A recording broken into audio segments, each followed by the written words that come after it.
Fala, Eurico. Boa noite, meu amigo. Boa noite, tudo jóia, cara?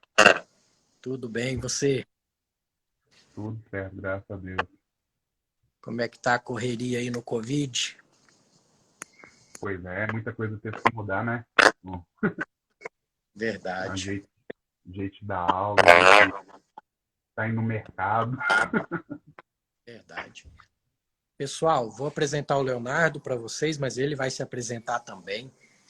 Leonardo, ele foi meu primeiro personal, na época que eu nem mexia com essa questão de saúde, de medicina integrativa.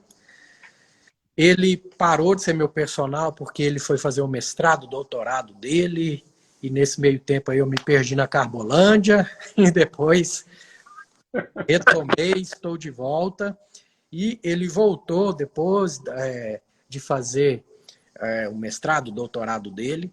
A gente retomou uns treinos antes dessa bagunça de pandemia aí, e eu também estava com a vida meio desestruturada. Agora nós vamos retomar, né, os treinamentos, né, Léo?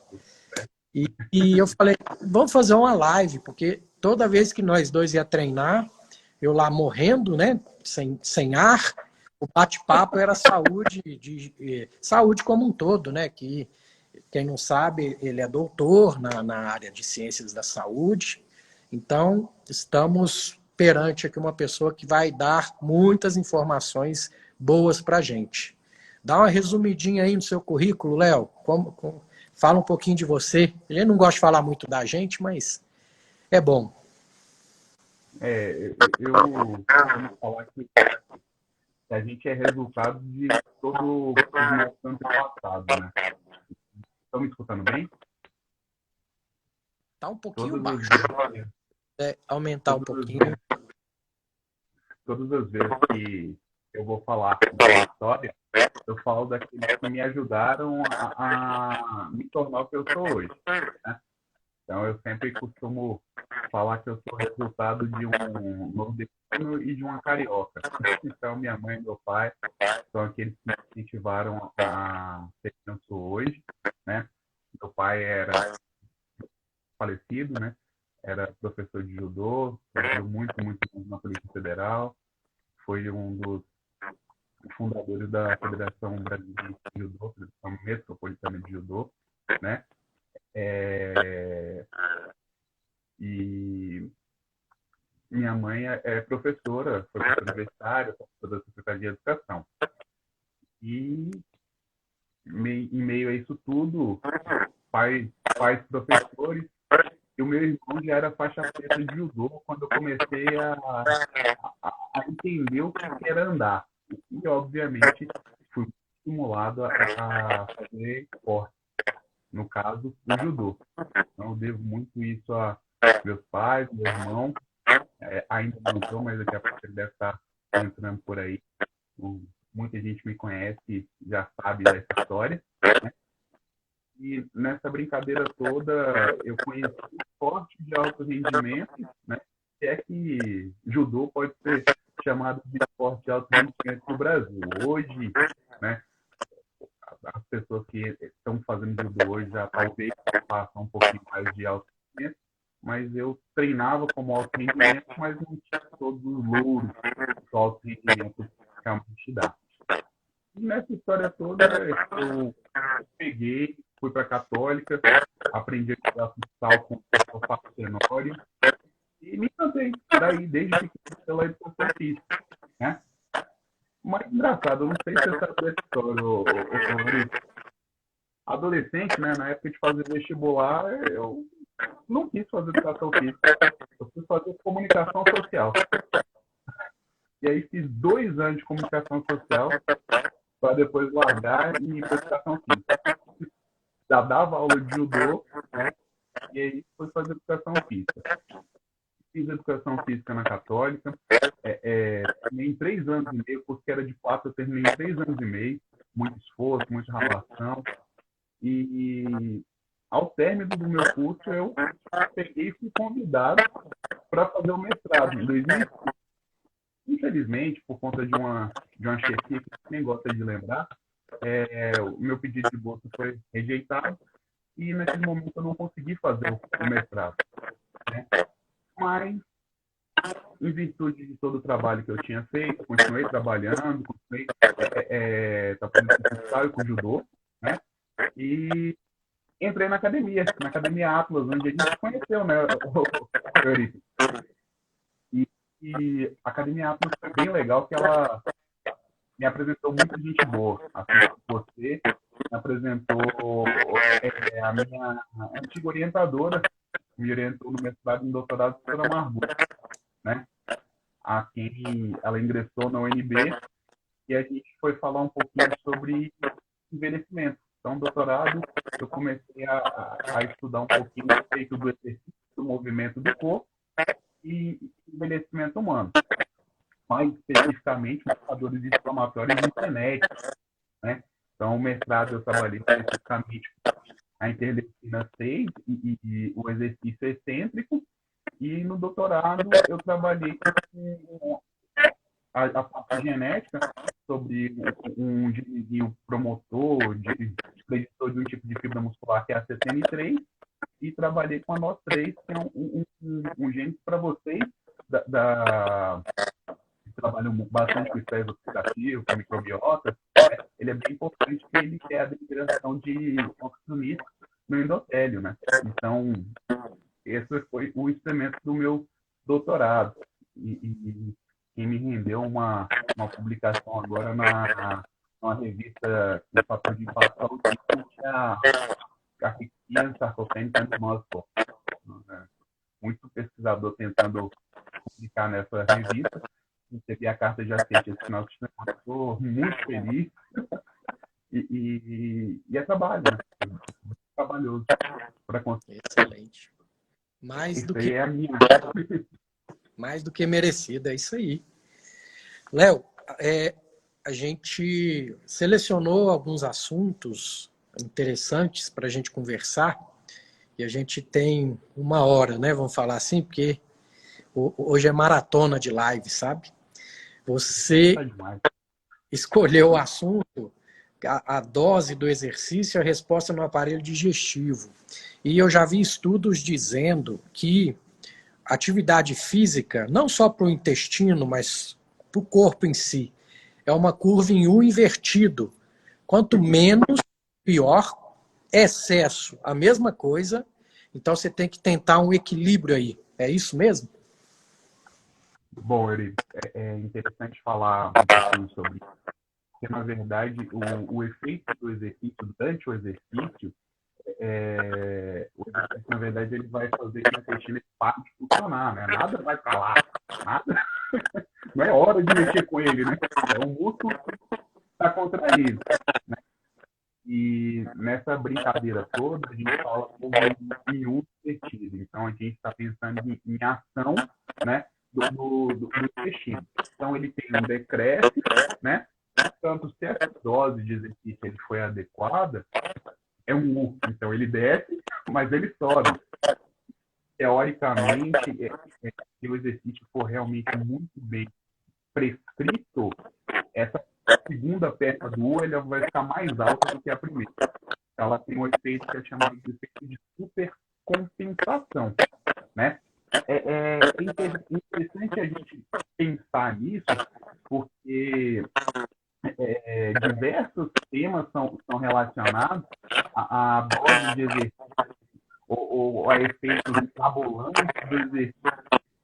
Sempre está ligado ao sistema, ao aparelho digestório, né? E ficou na moda durante muito tempo, até que a gente conversar um pouquinho sobre isso, era o tal do famoso treino em jejum, aeróbico 1, né? E tem muita gente que até hoje é praticante desse tipo de situação, desse tipo de treino, e a gente não sabe muito bem os efeitos dele ao certo em diferentes organismos. Se sabe que a maioria das pessoas, né, pessoas treinadas, não se tem diferença em termos de resposta de oxidação de gordura, hidrólise de gordura pós-treino. seria o grande lance de fazer o aeróbico em jejum. No entanto, para pessoas normais, né, não estou falando de atleta, né, eu estou falando de pessoas ativas fisicamente, o que se percebe é que deve dar uma dose de intensidade de exercício mais leve por conta do jejum. Isso acaba prejudicando o efeito, no caso da oxidação da gordura, durante o exercício ou até mesmo pós-exercício, o famoso EPO, né? Então, quando a gente fala de exercício em jejum, se você não for um atleta de alto rendimento, se você não tiver um percentual de gordura aí abaixo de 5%, não vale a pena. Né? Mais uma vez, a gente tem que pensar em respeitar as individualidades, então, né, Léo? Não tem uma receita para todo mundo que vai funcionar para todo mundo. Não adianta pegar o treino que foi passado para outra pessoa e querer se adequar para aquele treino, que não vai dar muito certo, né, Léo? Isso é uma das coisas que mais me incomoda, principalmente com essa onda das lives, essa onda da tecnologia invadindo todos os espaços, não só o espaço da saúde, mas todos os espaços, né? E o aproveitador, né, Eurípides? Muita gente que entra na onda, muita gente que se banha com saber que, na verdade, eles não têm o domínio, né?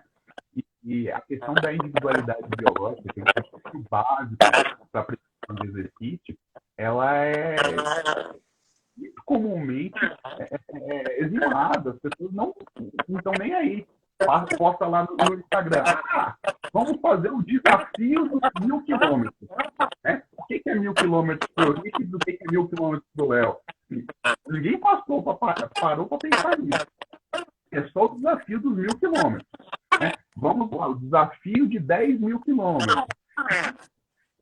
Pensando em quem foi feito esse desafio, qual é o objetivo? O que a pessoa está pensando, né, quando fala desse tipo de desafio? E a questão da individualidade, fora outros fatores que são inerentes à prescrição do exercício físico. E aí é um outro grande problema que a gente tem quando a gente fala de exercício físico. No Brasil, a gente tem o curso de educação física, ele foi autorizado, reconhecido como profissão em 1998, né, Eurípides? Isso gera diversos desfechos, né? Então, a parte científica, a parte de estudar realmente a evidência da prescrição, ela ainda não é. É muito comum as pessoas virarem e falar de questão de eu vou fazer atividade física. Para fazer atividade física, você precisa sair de casa? O que você está levando em consideração? O que é atividade física? Valeu, Tati, obrigado. Então, atividade física é um conceito muito, muito simples, né? Então, o simples fato de eu estar me movimentando, fazendo que o meu coração ele saia do estado de repouso, ele já gera uma resposta de atividade física. Então, usar o corpo para movimentar-se, fazendo que eu saia do meu estado de repouso, já é atividade física. Então, muitas vezes, quando eu vou lavar o prato, muitas vezes, quando eu estou varrendo a minha casa, eu já estou fazendo atividade física. Pronto. Né? Léo, é bom você tocar nesse assunto. E essa moda aí dos treinos em HIIT, para chegar na frequência cardíaca alta, isso tem fundamento, tem respaldo? É bom mesmo fazer isso? Com que frequência? Pois é, Eurípides. O que acontece? Quando a gente fala de HIIT, né, que é High Intensity Training, então esse HIIT, né, ele parte do princípio de eu estar invadindo uma zona de treinamento. Então, isso é exercício. Isso tem que ser prescrito de forma, vamos dizer, intencional. Então, como é que eu vou fazer um HIIT para você, Eurípides? Então, eu vou pegar, vou te avaliar, vou verificar qual é a sua zona que você entra em High Intensity Training, né?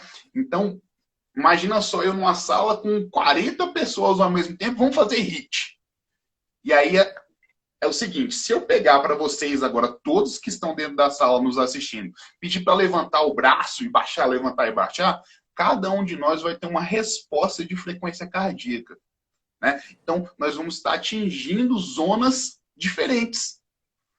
E aí, quando alguém está prescrevendo treino para vocês, teve essa preocupação? Então, você está fazendo atividade física e não está fazendo treino. Olha só que interessante. E aí, esse cara que está falando que é o profissional, que é o professor, está com você, ele simplesmente está sendo um monitor, está sendo um incentivador, né? Mas não um professor. Então, tem fundamento? Tem, Eurípides. Quanto mais intenso o treino, eu tenho uma liberação muito maior, principalmente de algumas enzimas, de algumas substâncias. E um dos exemplos falando de sistema gastrointestinal é o GLUT2, GLUT4, que são receptores de glicose, que levam a glicose para dentro da célula. Então, a gente vai estar fazendo um trabalho muito importante, principalmente para a característica do ser humano de hoje, que é aquele ser humano que é resistente à insulina, né, Eurípides? Cada vez mais a gente tem pegado pessoas aí com síndrome metabólica, diabetes tipo 2, e é falta desse high intensity. Hoje a gente não faz nada muito high intensity, né? O pior, na verdade, tudo é muito high intensity, porque a gente está tão mal condicionado, que até levantar da cadeira fica cansativo. Exato, exato. Então, o pessoal entender, gente. Mais uma vez, tem-se que respeitar a individualidade. E, para isso, tem que ter um profissional do seu lado para te ajudar. Pelo menos nos primeiros passos. É igual na modulação intestinal. Eu vou dar a receitinha ali para a pessoa, vou acompanhar ela enquanto ela precisar da minha mão, tá junto, para depois ela andar sozinha. Eu vou ensinar para ela o que ela tem que fazer. E essa questão que você disse também do exercício, que desvia a circulação esplâncnica, ela é fechada na hora que você está treinando. Porque, vamos supor, lá na antiguidade, quando você estava de frente para o leão, e você tinha que correr, decidir, eu vou lutar, eu vou correr, eu vou fazer o quê? E seu intestino está lá movimentando, está funcionando, não vai dar muito certo. Então ele fecha e, com isso, beneficia quem? As bactérias anaeróbias ali dentro. Então, vamos dizer, no momento de um exercício ali, moderado, tudo, beleza. Mas isso em grande intensidade, naqueles maratonistas, etc., né? Que essas pessoas, elas, querendo ou não, estão agredindo o próprio corpo ali com uma intensidade muito grande. A desbiose que ela não deve estar gerando ali no intestino, né, Léo? E isso é bem interessante, porque a Suzana tinha até brincado com a gente no Face, né? Falando assim, fala um pouquinho da diarreia do maratonista. E em virtude desse descontrole, dessa desbiose, e é uma desregulação que muitas vezes a gente tem de alteração de pH. Então, o pH ele altera de forma tão intensa que você não consegue nem segurar o bolo fecal, né? E é a questão de você dosar, realmente entender que tipo de exercício. E aí é uma outra coisa que as pessoas não entendem. Existe diferença, por exemplo, a gente vai fazer judô, eu e você vamos fazer judô. Então, que tipo de modalidade é o judô? O judô eu tô contra você. Então você vai dosar a força que você vai usar contra mim, ou você vai usar toda a sua força e eu vou usar toda a minha força para a gente conseguir o nosso objetivo, que é jogar um outro no sol? Então, se você usar toda a sua força, você vai me jogar contra a parede. Nunca, né, Eduardo? Eduardo está assistindo a gente, um aluno, ele já teve o prazer também de trocar a pegada, eu não tenho quase força. E aí, mas isso é uma característica muito, muito sutil de toda modalidade esportiva. Então, quando eu estou fazendo um esporte, eu não consigo dosar. Eu não consigo virar e falar assim, a minha intensidade vai ser essa. Sua intensidade na modalidade esportiva vai ser a sua motivação. Você vai fazer aquilo para ganhar, você vai fazer aquilo para vencer. Não importa qual seja a intensidade. Quantos por cento de intensidade você está usando no esporte? 110, 120, 150. Então você vai fazer um esforço supramáximo. E obviamente que isso é um elemento estressor, né? Eu costumo falar para o pessoal da graduação que está se formando que a gente, profissional de educação física, é especialista em estressar o outro. A gente está lá para aprender a estressar de forma controlada, né? Para colher, gozar dos louros, né? Do efeito de supercompensação. Mas na hora do exercício, é complicado, é pancada, né? É estresse, é pentelhar lá a musculatura. Verdade, até porque precisa de cortisol para fazer músculo, né, Léo? Você, mais do que eu, tem que falar isso, né? Isso é uma coisa muito interessante de falar, né? Quando a gente fala de controle muscular, quando a gente fala de intestino, como você mesmo falou, no momento de ameaça, uma das características é mudança, alteração do fluxo sanguíneo. Mas não é só isso que muda, né? A gente tem todo um controle, principalmente neurológico, né, brigando com isso. Então, nosso sistema autonômico ele vai ali mandar catecolamina, ele vai estar mandando adrenalina, norepinefrina. Isso tudo vai fazer que a gente tenha uma resposta ao exercício que opa, atenção, calma. Quem precisa de nutriente agora é o meu músculo. Quem precisa de estar trabalhando com a contração, quem precisa sair dessa situação é a minha musculatura. E posteriormente a isso, a gente tem um efeito, né, que é o contrário. O sistema autonômico é simpático e parasimpático, né? Então, nessa... Acelerador e freio, né? Acelerador e freio. Dificilmente você vai pisar nas duas coisas ao mesmo tempo. Quando uma está ativa, a outra está inativa e elas vão se balanceando, né? Não tem lógica, né? Isso. E aí, nessa brincadeira toda desse sistema autonômico, né? Tem hormônios que são bem interessantes, que são sempre citados, que é a insulina e o cortisol, né? Então, quando eu estou fazendo exercício, eu estou lá, cortisol lá em cima. E eu vejo a ingenuidade de algumas pessoas de vez em quando, né? Os caras vão fazer um treino de HIIT, aí o protocolo de exame de sangue pede 24 horas ou 12 horas de descanso, e o cara fez um treino de HIIT com lá em cima o cortisol, e ele acha que essas 24 horas vão ser suficientes para normalizar os valores, e não vão ser. E pronto. E isso é bom para desmistificar também a questão de que o cortisol não é mal, não, gente. Ele tem as funções dele, você tem que... Ele é mal quando você aciona ele o tempo todo com estresse, uma situação de risco iminente, que é uma pessoa que está estressada vive psicologicamente ativando o simpático dela o tempo todo. Aí desregula todo o eixo, o HPA, aí o negócio desanda, né, Léo? E aí, essa continuidade de cortisol elevado, que é interessante como a gente falar. O sistema autonômico dentro do exercício, ele trabalha. Ele dá a pancada, ele acelera tudo e depois ele freia, ele coloca o pé no freio mesmo. Ele é aquele carro que tem ABS, né? Então, você com seu fusquinha acelerou lá e você não sabe quando ele vai parar, ou você com seu carrão lá que pisou, os 4 pneus vão furar, né? Vão parar. Então, aquele relaxamento que dá, depois que você fez aquele treino pesado, você vai fazer só um alongamento, aí libera aquelas endorfinas. Não tem preço isso, né, Léo? Isso é indescritível, né, o Eurípides? Só quem já sentiu sabe o quanto que isso é interessante. Mas a gente sabe que o exercício ele pode não ter esse momento também, né? Aí vai entrar no nosso terceiro assunto, que são os efeitos colaterais do exercício. É isso que você vai falar agora? Isso, vamos falar um pouquinho desses efeitos colaterais. Eurípides, eu acho bem interessante, porque quando a gente vai observar o relato da população em geral, você pergunta, e aí, você gosta de fazer exercício? O exercício é bom, né? E aí as pessoas viram e falam, exercício é maravilhoso, exercício... Aí você fala assim, de verdade, ele é maravilhoso? Eu não sei quem que vicia não, porque fala que vicia, mas eu não sou viciado nisso não. O pessoal fala, é bom, mas eu não tô sentindo esse bom todo não. E isso tem motivos, né? isso tem motivos, e como eu falei, diferentemente da medicina, a educação física ela é uma criança perto da medicina em termos de regulamentação.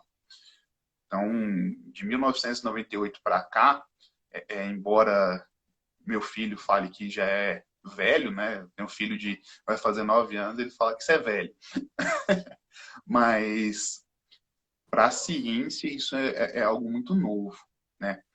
E o que a gente vê muito nas academias, o que a gente vê muito na internet, é as pessoas pegarem treinos, né? Planilhas, programas de treinamento pré-moldados e aplicar para todo mundo aquele mesmo treino, sem calcular a dose do exercício, né? E aí você tem que ficar se perguntando, nossa, por que essas pessoas não se viciam? Por que elas não sentem esse momento, nossa, a gente termina o treino, né? Deita lá no dojo e dá, caramba, que massa, que paz que eu tô. Né? Por que essas pessoas não estão sentindo isso? Porque, na verdade, Léo, elas devem estar se agredindo, né? Quem que vai gostar de se agredir, né? E aí eles estão se agredindo por quê? Porque a dose está ultrapassando.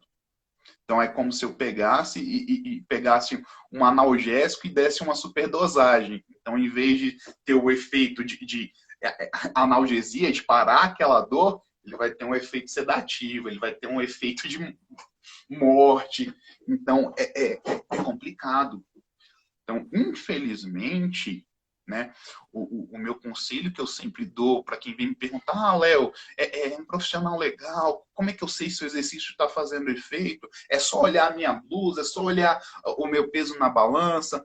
A primeira coisa é você observar alguns sinais que vão ser dados nos primeiros momentos. Então, você fez a sua aula, você fez a sua atividade, você fez o seu exercício físico. Qual a sensação que você está pós-treino? Você está com a sensação que você consegue conversar? Você está com a sensação de relaxado? No dia seguinte, você está dolorido ao ponto de não conseguir executar atividades que você faria normalmente? Ou você está dolorido, mas consegue fazer tudo normalmente? A gente vai aquele dolorido bom, né? Ah, malhei. Exatamente. Então, tem gente que realmente fica muito dolorido. Tem gente que não consegue realizar as atividades de vida no dia normal, não consegue trabalhar normalmente, né? E aí é aquilo que a gente sempre pergunta. Você acha que uma pessoa dessa ela vai gostar de fazer exercício? Não Com vai. certeza não. Então, Verdade. os efeitos colaterais desse exercício. Então, eu sempre vou bater nessa tecla. Profissional que você está trabalhando, profissional de educação física, quando ele vai prescrever o exercício, a avaliação física ela não é simplesmente ir para uma salinha, colocar você na balança, ver a sua estatura e dar uns beliscãozinhos, não. Isso daí é uma das partes. Né? A gente tem que avaliar a sua condição física, tem que avaliar metabolismo aeróbio, tem que avaliar metabolismo anaeróbio, né? Mobilidade articular. Então, tudo isso é inerente à nossa praxis de profissional de educação física. Né? Excelente. Eurípides, dentro dessa perspectiva e já levando um pouquinho para a sua área, tem um estudo clássico que foi feito com camundongos em 1982, né? Data o ano que eu nasci. Né? Ele é um estudo clássico mostrando o decréscimo da absorção de sólidos, né? A transferência de sólidos do estômago para o intestino após uma sessão de exercício moderado, não foi nem intenso, exercício moderado nesses camundongos. Então, mostrando que essa dose de exercício ela vai ser primordial para que diversos desfechos previsíveis devam ser modulados. E pensando um pouquinho nisso, você deve receber muito mais gente que eu nesse sentido, mulheres reclamando de prisão de ventre. Sim, bastante. É o mais normal do consultório, 1 em cada 4. E é interessante que o exercício físico ele pode ser um grande parceiro, né? Essa interação entre as nossas áreas, mas ele pode ser alguém que está prejudicando, porque a gente sabe que, dependendo do exercício, o volume, aí eu estou falando agora de tempo, né, de volume, e junto com uma boa nutrição, no caso, hidratação, ele pode simplesmente gerar uma desidratação, principalmente em Brasília, né, que a gente desidrata e nem vê. Verdade, verdade. Aí voltamos praticamente naquele início lá, né, que quando você precisa correr, lutar com o leão, o intestino vai parar. Então, exercícios extenuantes também não vai ser muito bom para o seu trânsito intestinal também. Então, tudo isso tem que pôr na balança, né? Tem pessoas que vivem disso, que são atletas de elite, tudo, elas têm toda uma assessoria, né, para estar melhorando isso. Nós, meros mortais, que queremos, vou virar triatleta da noite para o dia, tem que ter certos cuidados, né, Léo? Não é bem assim, não.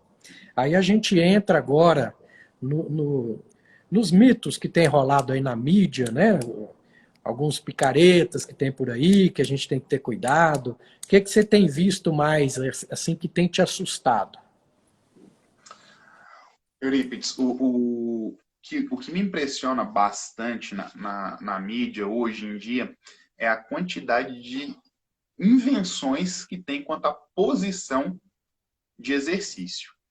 Então, um cara fazendo um abdominal de cabeça para baixo, o cara fazendo um exercício na orelha. Então, tem vários. E você imagina só, o cara entrar num leg 45, né, aquele que a gente empurra para o alto, aí o biomecânico foi, calculou direitinho o ângulo de entrada, o ângulo de execução do movimento, aí entra uma pessoa famosa de lado no aparelho, perde todo o apoio da lombar, das costas e vai fazer o exercício. Pô, né? Tem gente que estudou para aquilo, não inventa, né? Outros problemas que a gente vê bastante, até hoje isso me incomoda, falar que o exercício vai queimar gordura, né?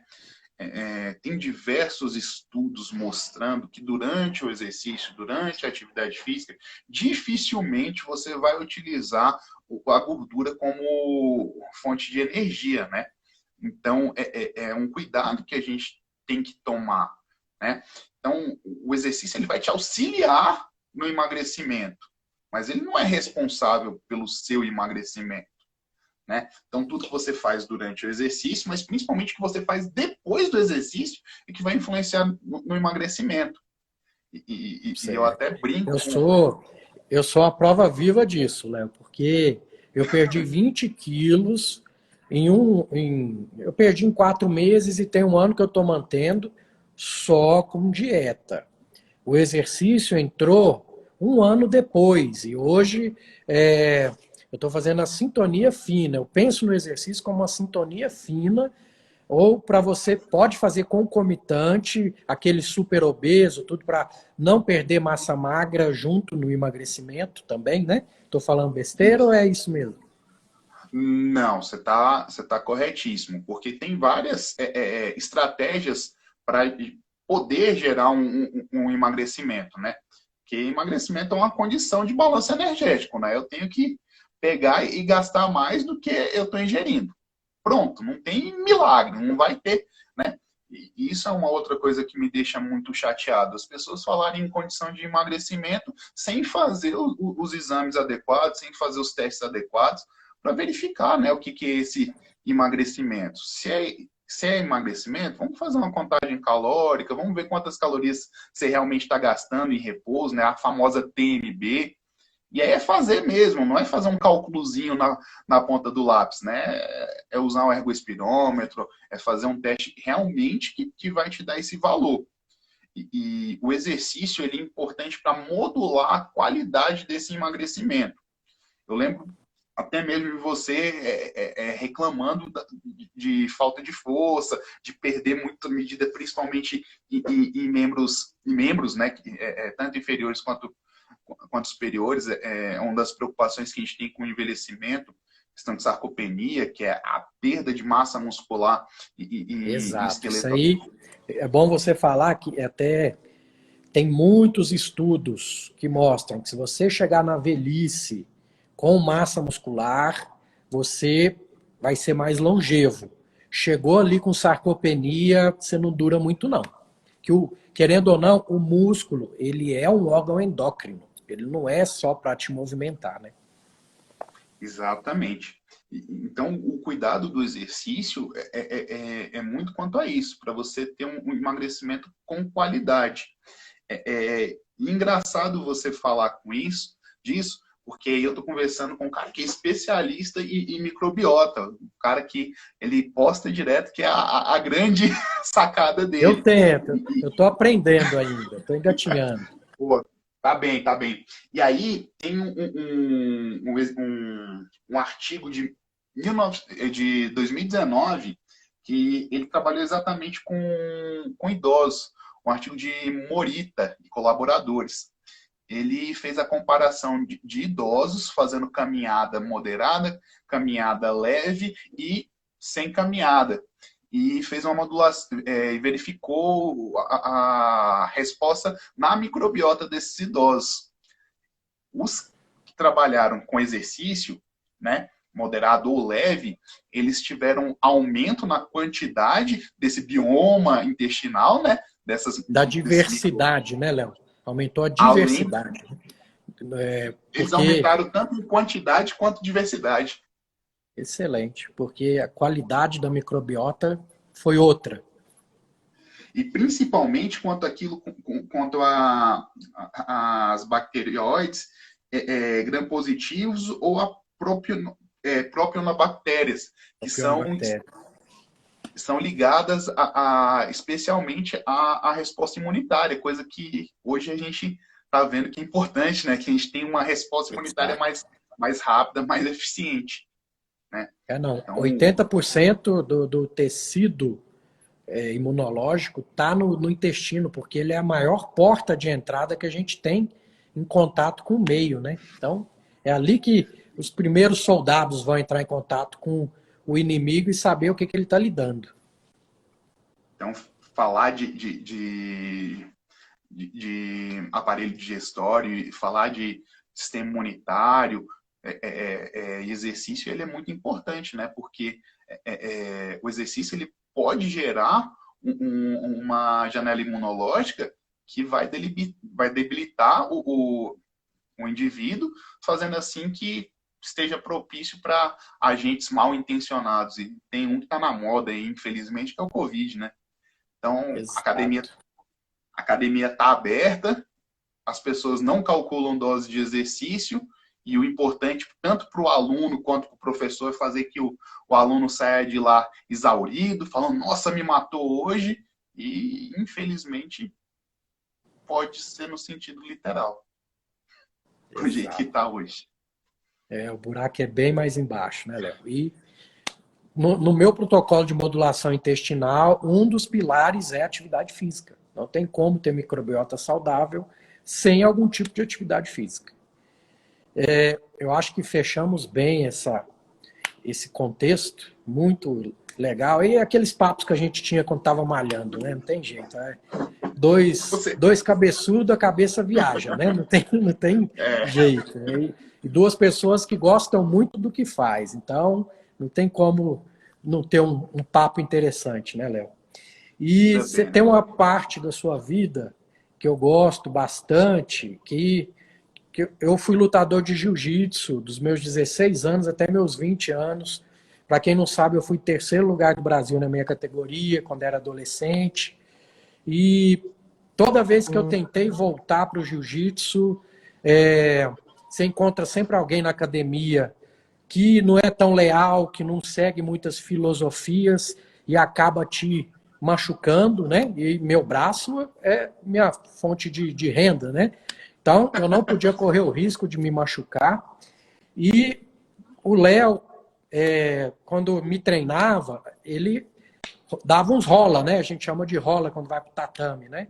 E aquilo ali, para mim, era um prazer mesmo, porque eu gostava daquela época da minha adolescência disso. Foi a época que eu tinha a melhor forma física, mas nunca consegui voltar por medo disso, né? Agora, o judô é diferente, que o judô ele tem uma filosofia envolvida nele, uma disciplina, né? Que eu creio que jiu-jitsu tem também, mas tem muita academia por aí que não prega a filosofia, que quer só dar o treino, né? Cada um se vira. Então, fala pra gente um pouquinho do judô, da filosofia, da disciplina. O que você tem para falar pra gente? Porque eu vejo o judô como um remédio e mais um arsenal terapêutico que eu tenho para ajudar meu paciente também, por que não? Eurípides, quando fala de judô, principalmente quando eu falo de judô, é algo que me deixa muito feliz, que eu costumo falar que tudo que eu sou hoje, o meu doutorado, onde eu estou, o fato de ter comida na mesa, né? Meus filhos terem roupas legais, terem um eletrônicozinho para brincar, muito foi por conta do judô, né? Então você trabalha com judô até hoje, Léo? Não, não trabalho com judô até hoje. Mas são por conta dos ensinamentos que a gente tem por conta do judô. A história do judô, eu costumo falar que ela é uma história um pouco diferente das outras artes marciais, porque ela foi arquitetada. O Dr. Jigoro Kano, ele não era simplesmente um lutador. O Dr. Jigoro Kano era um médico, por isso que é Dr. Jigoro Kano. Ele era um médico, ele estudou os movimentos do jiu-jitsu, né? Adaptou para que ficasse seguro e eficiente, né? Pronto. Então, sem querer, então, eu estava seguindo o caminho que ele fez para não me machucar, tá vendo? Como é que são as coisas? Exatamente. Então, e foi algo estudado, foi, né, como você mesmo falou, foi um cara cabeçudo que falou, caramba, eu gosto, né? Mas eu não quero me machucar. Mas eu quero que seja tão eficiente quanto. Alguns colegas meus assistindo aí do judô também falam, machuca nada, nunca treinou com o Léo para ver como é que machuca. A questão de machucar, né, no treino de judô, num treino bem orientado, ele não vai machucar. Agora, quando a gente vai para o esporte, o desporto judô, o desporto olímpico, é diferente, né? Aí a gente quer vencer, né? Mas a gente não aprende isso no judô. A gente aprende isso nas competições de judô. E é diferente. O judô, ele ensina que eu preciso de alguém para treinar. E se eu não tiver ninguém para treinar, eu não consigo desenvolver todo o meu potencial, né? E é interessante falar disso, porque o judô ele é recomendado pela própria Unesco como uma das modalidades mais completas a ser praticada por crianças, né? E você chegou com uma pergunta muito legal para mim, que eu achei maravilhosa. Mandei um dever de casa para o Léo. Achei maravilhosa. Para falar sobre crianças praticando judô com espectro autista, né? E é interessante porque o meu irmão até hoje trabalha com judô, ele ganha a vida com o judô, né? E ele tem algumas crianças que têm ou suspeito, ou já são diagnosticadas realmente com espectro autista, e no dia a dia ele relata a melhora dessas crianças. E eu sou estudioso, né? E aí tem um artigo do Garcia, em 2019, que o cara aplicou 8 semanas de um protocolo de treinamento de judô e notou a melhora da interação dessas crianças, desses autistas, né, com outras crianças e principalmente com os familiares. Isso vem da filosofia. Não é entrar no dojo, né, que é onde a gente faz judô. Eu tenho que pegar e respeitar aquele local como um lugar sagrado, não porque tem um Deus, não porque tem uma pessoa, sagrado porque eu vou entrar, porque o meu colega vai entrar, Por isso que ele é sagrado. E eu acho isso muito bacana. Não é por conta de medo, não é por conta que eu tenho que respeitar uma outra pessoa. É a questão do autorrespeito. Então, antes de respeitar o meu amigo, eu tenho que me respeitar. Então, já começa daí. O judô é diferente por isso, né? E eu achei bacana esse estudo do Garcia, bem recente, falando sobre isso. E aí, né? Acabei de receber um e-mailzinho aqui. Eu, junto com o Dr. Rafael Mazocante, sábado a gente tem uma livezinha também. Sábado não, amanhã a gente tem uma livezinha também. A gente submeteu um artigo hoje, falando sobre o desenvolvimento infantil, né, de crianças praticantes de judô e não praticantes de judô. Perceba que eu não estou falando de crianças sedentárias, né, porque hoje em dia não tem criança sedentária. Todo mundo, pelo menos, educação física vai ter que fazer, algum tipo de atividade física vai estar fazendo. E a gente comparou esse grupo de crianças, né, ativas com crianças praticantes de judô. E a gente viu o desenvolvimento motor dessas crianças, desenvolvimento cognitivo. Obviamente, adivinha quem é que saiu com melhores scores? A criança que fazia o judô. Ah, Léo, mas por que isso? É porque você gosta do judô? Vou responder, inclusive, para a questão do jiu-jitsu. O jiu-jitsu também tem essa condição. O que acontece muito é que as pessoas elas se desvirtuam quanto à essência da modalidade. O judô, se eu chegar para uma criança que é faixa amarela, chegar para uma criança que é faixa azul e falar assim, faz um Honki Zagatame, faz um Moroto Ericioenage, faz um Sotogari, um Outigari. Na cabeça dele, ele já vai buscar aquela técnica. Ela está aprendendo uma outra língua, ela está fazendo a sincronia daquele nome com o movimento, né? E ela ainda vai ter que contar com cálculos que é a interação com o adversário ou com o seu oponente. Olha só que coisa louca. Então, é uma experiência que realmente toda criança deveria ter em sua infância. É bem bacana. Excelente. Isso mesmo. Excelente, Léo. Sabia que estou falando com um professor, com um doutor, que ele não ia deixar barato esse dever de casa, não. Foi melhor do que eu imaginava, viu? A gente ainda tem uns 8 minutinhos. Eu sempre peço para o meu convidado dar algumas dicas de livros que mudaram sua vida. Pode ser da sua área e principalmente os fora da sua área. Espaço é seu. Bom, eu já deixei aqui separado que eu faço questão de colocar. Não sei se vocês estão vendo aí. É o livro do Bernardinho. Ele é Transformando Suor em Ouro. Ele parece um livro da minha área, né? Falando do Bernardinho, mas ele é uma história de superação. Ele é uma história de realmente você aplicar tudo aquilo que você aprende, tem de bom na sua vida e converter em realmente ações boas. Então, esse é um livro bacana para isso. É meio autoajuda, Léo? Não, não é autoajuda. Tá? Vale a pena. Um outro livro que, pela audácia, é um livro que tá entre os mais legais e óbvio que tem a ver com eu estar no canal Papo de Reto aqui, né? Mas foi um livro muito bacana, porque ele é audacioso. Ele é um... Tá certo. Você leu ele, gostou? Gostei. Ele é um livro que quebra determinados paradigmas, falar sobre assuntos de forma leve, como empalamento.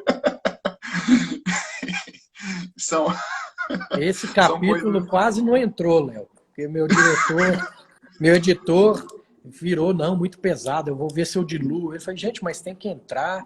Aí na última reunião do livro, eu folheando o livro, eu falei, mas você pôs o capítulo? Eu falei, Euripides, já falou tanto de cu aqui que para mim acho que não tem problema com esse capítulo mais, não. foi a parte mais séria do livro, né? Foi. Mas é exatamente por isso, pela audácia e falar sobre procedimentos tão sérios, tão discriminados no nosso país. Eu não sei como é que é na cultura de outros países, mas aqui você mais que ninguém sabe. E você conseguiu falar isso de uma forma óbvia, fazendo. E aí eu vou puxar o saco do meu time, né, do Flamengo. Então sacanearam o Rafinha. O Rafinha deu o troco, né? Ah, o Garrafinha aqui, ó, com um troféu, né? Então, já que é para brincar, então vamos brincar, mas vamos brincar de um jeito sério, vamos brincar do jeito certo, né? Tirar esses estigmas. Então, foi um livro bem bacana quanto a isso, né? Dois livros que eu vou falar aqui, que são bem interessantes para a galera que quer estudar um pouquinho sobre exercício físico, né? Teoria do Treinamento Esportivo, do Vladimir Platonov. Esse livro é sensacional, não pode faltar na prateleira de qualquer pessoa que goste de movimento. E um bom livro de fisiologia do exercício. Atualmente, o que eu mais recomendo, tá, é a última edição do Macardo, né? Excelente, Léo. Temos 5 minutinhos. Fala aí como é que o pessoal te encontra e os seus projetos para o futuro, ou atuais. O espaço é seu. Bom, antes de a gente encerrar essa live, né, eu queria agradecer o convite. Fiquei muito honrado em você tá me chamando para fazer isso, essa interação com um profissional da área de saúde, que muitas vezes meus alunos ficam até chateados. Ah, mas você não gosta de médico, Léo? Não gosto de médico que se mete na área que não é deles. Mas aquele que sabe respeitar nós como profissionais, aí sim, né? E é o caso, né?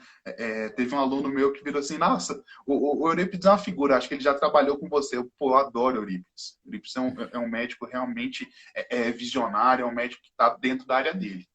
E dentro desse agradecimento, né, o próximo passo do Léo, né, quanto a isso, eu, juntamente ao professor Rafael, a gente está com o projeto de abrir uma empresa, né, que vai ter um atendimento transdisciplinar.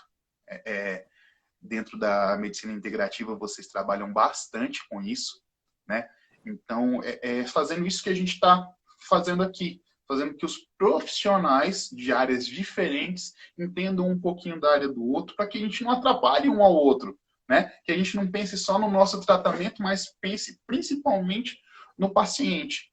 E tem o meu Instagram aí, o ms.leonardo, ou ms.leonardo.pereira.